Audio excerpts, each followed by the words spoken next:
World cup में अच्छी कारकर्दगी के लिए बाबर आजम पुरआज़म मीडिया से गुफ्तगू में कहा, हमारी टीम बॉलिंग और बैटिंग में काफ़ी मजबूत है, बेहतरीन परफॉर्मेंस पेश करेंगे। स्पिनर्स का मिडिल ओवर्स में विकेटें लेना। भारत में पिचेस अच्छी हैं, हाई स्कोरिंग मैचेस होंगे।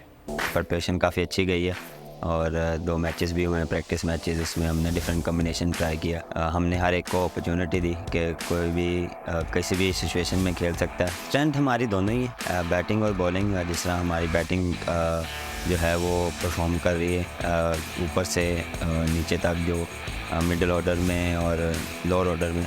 फास्ट बॉलिंग में आपको पता है कि हमारी स्ट्रेंथ जो है वो मोस्टली फास्ट बॉलिंग है, लेकिन हमारे स्पिनर भी जहाँ जब हम इंडिया हैं और यहाँ पे हमने एक वीक यहाँ पे प्रैक्टिस मैचेस खेले हैं, तो हमें उनकी तरफ से भी रिस्पॉन्स आ रहा है।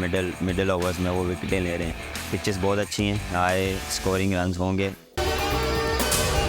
अगर आपको ये वीडियो पसंद आई है तो हमारे चैनल को सब्सक्राइब करें और बेल आइकॉन पर क्लिक करें।